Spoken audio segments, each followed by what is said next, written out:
చాముండి వాళ్ళ అమ్మ అయితే దగ్గరుండి చంచలమ్మ వాళ్ళకి అన్నం వడ్డిస్తూ ఉంటుంది. అది చూసి సింధూర అలా చూస్తూ ఉంటుంది. ఇక చంచలమ్మ అయితే చక్కగా నాటుకోడి కలుపుకొని తింటూ ఉంటుంది. అబ్బా! ఎంత బావుందో కూర, బాగా చేయి తిరిగిన వాళ్ళు వండినట్లుగా కమ్మగా ఉంది కూర అని చెప్పి చంచలమ్మ అయితే అంటూ ఉంటుంది. అలా కూరని పొగుడుతూ అలా అన్నం తింటూ ఉంటుంది చంచలమ్మ. ఇక కేశవ కూడా అవును చాలా బాగుంది అని అనేసరికి టట్టడాయ్ అనుకోని వస్తూ ఉంటుంది సింధూర. అలా అనేసరికి అందరూ సింధూర కలిసి చూస్తూ ఉంటారు. అలా చూసేసరికి మా ఆయన కోసమని నాటుకోడి చక్కగా వండేసి ఒక దగ్గర గిన్నెతో పెట్టాను. ఆ గిన్నె కనిపించడం లేదు అని అయితే అంటూ ఉంటుంది. మా ఆయనకి ఆ కూర అంటే చాలా ఇష్టం అని చెప్పి సింధూర అంటూ ఉంటుంది. అలా అనేసరికి చంచలమ్మ ఒక్కసారిగా షాక్ అవుతూ ఉంటుంది.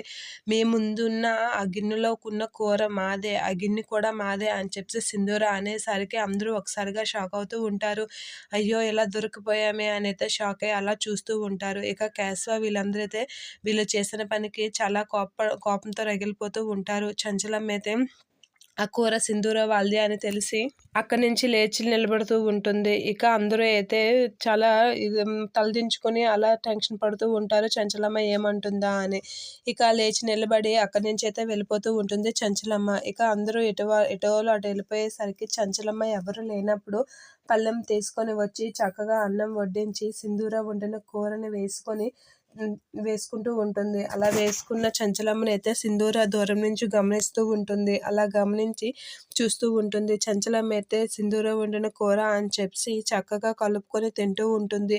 ఎంత కమ్మగా వండుతుందో సింధూర, నిజంగా నా కోడలు బంగారం అని చెప్పి చంచలమ్మ అయితే అలా తింటూ ఉంటుంది.